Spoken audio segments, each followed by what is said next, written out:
Hello Kuwait and Philippines, hello Middle East, and hello world. Ayan po, magkakasama naman yun talaga. So, eto, habang nasa abroad ikaw, ang idea, saka nagtulak sa'yo na mag-aral muli. Sa needs. Uma-upgrade yung needs. Uma-upgrade din yung kailangan natin everyday. Tapos, kailangan ko ng challenge for myself. Yes, Tapos, para ipagmamalaki ako na kahit nandito ako sa abroad, nakakapagtapos. Aral pa rin. Nakakapag-aral, despite sa lahat ng nangyayari. Ganun, ma'am. So, despite, sabi mo nga, apaka-busy, challenging yung schedules, at the same time, eto, naisingit mo yung pag-aaral. Paano mo nagpakasya? Yung the same time, trabaho at saka pag-aaral. Actually, nagpaalam muna ako kay mother-in-law, which is may konting twist sa schedule. May conflict, which is minsan na-absent. Minsan super-duper late. Kasi galing duty, tapos diretso dito. Naman, school. Tapos malayo pa yung lugar namin. Ano lang, ma'am, yung sa katrabaho ko, please lang, be with me, na para din naman sa akin. Which is, sinusuportahan ako kahit na ibang lahi. Oo, ganun. So, depende talaga, sa workforce na kasama mo. Tapos, same time, discipline, at saka, dedication na kailangan ko to. Kailangan ko to matapos. Kasi iba talaga yung disiplina sa sarili. Kasi kapag wala, tatawa rin na. Tatawa rin na. So, at the same time, dadagdag siya sa sa stress natin. Pero, at the same time, pag-aaral, tapos, nahihirapan ka kasi nga, hindi yung buo yung loob mo na to take step on that, na mag-aaral mo. May maraming twist. Kaya, natatawa ka sa journey mo. Spices na lang yun sa buhay ka mo. Talaga. Kaya. So, eto, paano ka nakapag-decide na i-take itong, health and social care? Related ba? Sacrifice. Kailangan talaga, sacrifice. Kapag gusto mo ng, even starting a business, kailangan risk talaga kung gusto mo ng pagbabago. At the same time, kailangan talaga pagtrabahuan. Kasi iba pa rin yung feeling na pinagdaanan mo, pinagpaguran, iba talaga. The memories. Yes. Mararamdaman mo siya pagpatapos ka na, nakaka-proud. Kaya, kasi parang looking back, dati na mag-enquire ka pa lang, tapos nag-start ka ng klase. Yung thrill na nandoon. Kaya, kamusta yung first day mo dito sa ICSA? Thrilled ako kasi bagong lugar, which is unfamiliar talaga sa akin kasi ibang lugar to. Sa Pinas, iba. Kaya, tapos, di ako nag-expect na ganun kabait yung mga staffs. Approaching. Si sir, ang bait ni sir, kahit hindi pa kami magkakilala, smiling agad. Hindi ka ma-out of place kasi sa classmates mo pa lang, kahit sumilip lang ako nung first day. Family, ate lahat, walang boundaries. Kasi open. Minsan may mga environment kasi namin medyo defensive yung mga hindi, baka maungusan niya ako na ito, ganyan. So, hindi. Dito sa klase kasi is tawag yan, equal lahat. Kumbaga, family. Tulong-tulungan, connections, na pag may itong ganito, is tulong talaga. So, yun. Paano mo pala ito, balik tayo, paano mo nahanap itong si ICSA? Actually, may coworker ako, friend, na nakapagtapos din siya, same ng health and social care. Tapos, sabi ko, alam niya na parang gusto kong mag-aral. So, sabi niya sa akin, itry mo itong school na to, malapit lang. Tapos, kaya mo yan. Kaya, maganda yung nila doon. Yung staffs, yung mga na-promote na nila na mga students. Kulig talaga yung nag-ano sa'yo. Iba pa rin kasi, kaya nga, ito yung purpose natin why we do interviews, mga student testimonials, kasi nga, your words and your experience is yun nagbibigay sa kanila, nagpupush siya sa kanila na as OFW, kaya nilang makapag-aral, kaya yung mag-upgrade ng sarili. It's not always na dito lang. Hindi mo alam na meron ka pa ng opportunities, na itataas pa. So, no one knows unless subukan natin. Ayun. So, kamusta naman yung klase? Yung mo doon? Pinaka-memorable at saka yung natutunan mo talaga which is magagamit mo talaga?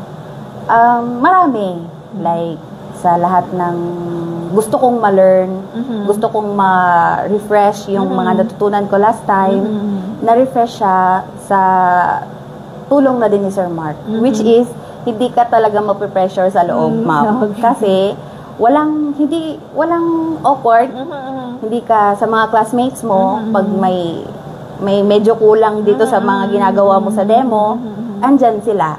Tulong-tulong talaga. Tulong talaga. Walang Tapos damutan mo. Walang damutan ng ideas. Walang damutan. Yes. Tapos si walang Sir damutan ng open ideas. talaga sa amin. Willing talaga siya na mag-i-uplift ka.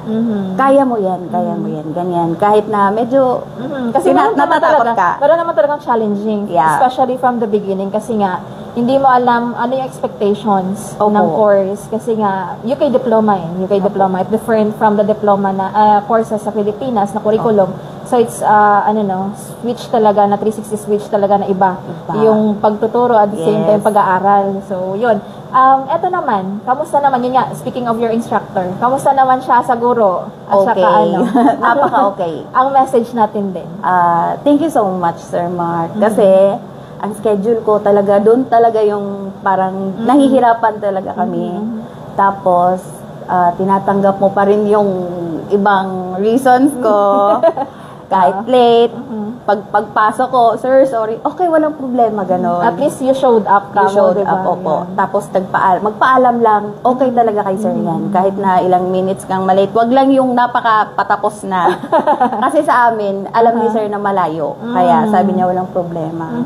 Pero, as much as possible, tuloy. be on time. Yes. Ganon. Kasi nga, naintindihan naman niya ni sir, as long as you are honest dyan sa situation niya sa trabaho. Kasi nga, who knows naman talaga kasi nga yung trabaho, yun naman talaga priorities natin. So, kung kumbaga sinisingit natin yung pag-aaral, so naintindihan talaga ng ating instructor kasi nga, he's been there. That, gano'n.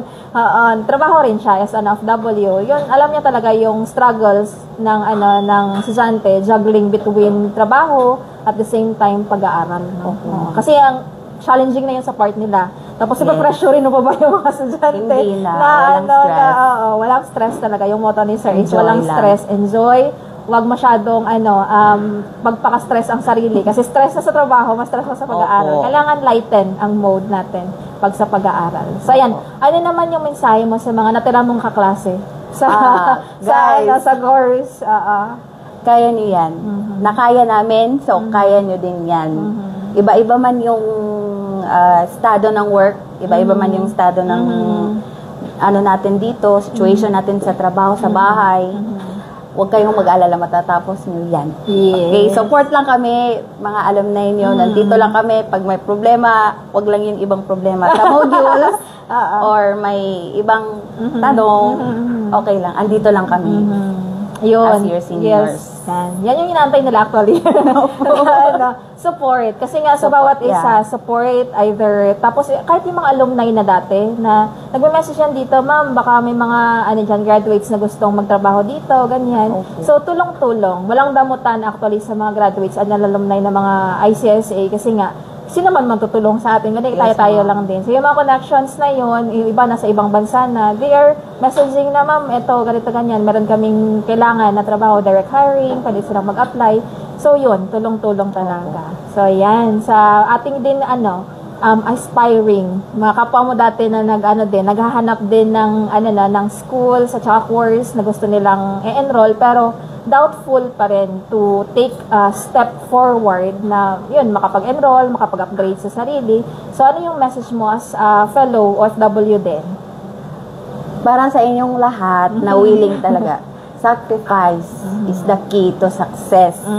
Ikaw at ikaw lang ang mag-decision para sa sarili mo. Support kami, pero ipupush ka namin as much as possible kung kaya mo pang mag-aral ka. Hindi pa it's not too late for you to upgrade yourself. Kaya mo yan. Kung gusto mong mag-upgrade, kayang-kaya mo yan sa help ng Panginoon at ikaw na rin. Yes. Yeah. So, kumbaga is kailangan simulan nila sa sarili mo. Yes. Yeah. The same time, prayers, and then, kanya tabi nila sa tao yung gawa talaga. Yes. Kung ano naman yung, lahat naman binibigay ng Panginoon natin, pero kailangan naman talaga natin gumalaw para sa sarili natin. Wala namang tutulong para sa atin, kundi yung sarili natin. Ayun. Maraming salamat. Thank you so much, lovely ma'am. sa oras kasi it is our grateful and to see you na natapos mo yung course in spite or despite haba. sa mga challenges, no, pinagsabay yung trabaho. Kaya minsan yung umahabol yun sila. Minsan nakita ko sa reception, tumatakbo na, papasok na klase, ma'am, late na ako.